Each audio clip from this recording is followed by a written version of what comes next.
Nakalatag na ang schedule o aktibidad ni Pangulong Ferdinand R. Marcos Jr. sa kanyang pagdalo sa 43rd ASEAN Summit and related summit sa Indonesia.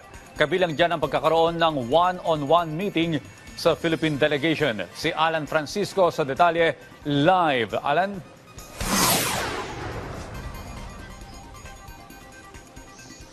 Audrey, salamat Pagi. Ang ibig sabihin niyan sa salitang Ingles o Tagalog ay good morning o magandang umaga. Andito nga ako ngayon, Audrey, sa Jakarta, Indonesia, kung saan 1 hour yung pagitan ng oras ng Pilipinas dito sa Jakarta. Kung 7 a.m. dyan, dito ay 6 a.m. pa lamang. Anyway, andito ako, Audrey, at yung aking team na si Jun Basit para i-cover yung pagdalo ni Pangulong Ferdinand R. Marcos Jr. sa 43rd ASEAN Summit and related summits. Kasama namin, of course, ang Philippine Media Delegation.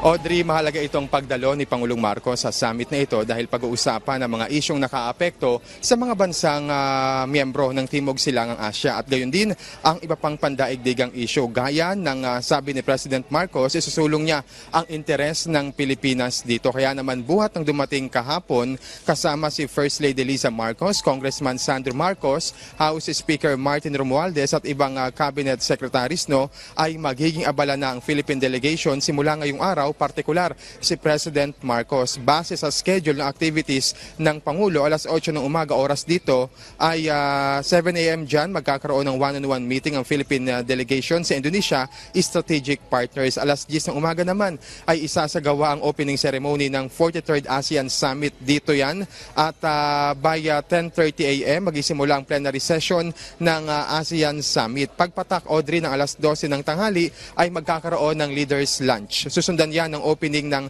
ASEAN Indo-Pacific Forum at ng retreat session ng ASEAN Summit. Bukas naman, Audrey, September 6, sisimula ng event ng Philippine delegation sa pamamagitan ng 26th ASEAN-China Summit na susundan ng 24th ASEAN Republic of Korea Summit at ng ASEAN-Japan Summit bago ang leaders lunch. Susundan ito ng ASEAN Plus 3 Summit, ASEAN United States Summit, ASEAN Canada Summit at kinagabihan ay ang gala dinner na hosted ng ASEAN Chair at Indonesian President Joko Widodo. Inaasahan, Audrey, na magkakaroon din ng mga bilateral meetings si President Marcos sa ilang world leaders. Actually, nauna lang sinabi ng DFA na inaasahang 13 leaders level engagement ang dadaluhan ni Pangulong Marcos in this event. Sa madaling sabi, Audrey, sa event na ito tatalakayin ang mga hakbang at paraan ng ASEAN para magtulungan sa pagpapaunlad ng bawat bansang kasapi nito at iba pang kapartner. Ang tema ngayong taon ay ASEAN Matters, Epicentrum of Growth. Ibig sabihin, nais ng ASEAN na panatilihin ang pagiging sentro ng pag-unlad sa mundo. Sa katunayan,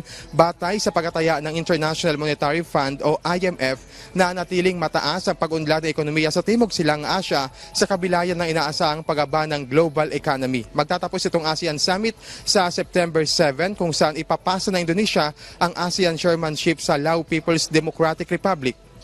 Audrey, andito ko ngayon sa Jakarta Convention Center, particular dito sa aking kanan, yung media center. Dito nga yan sa Jakarta Convention Center kung saan sa aking paligid ay andito rin yung iba pang mga kasamahan natin sa Philippine Media Delegation at tagahatid nga ng balita sa ating mga kababayan dyan sa Pilipinas. Mula rito sa Jakarta, Indonesia, Audrey. Maraming salamat sa iyo, Alan Francisco.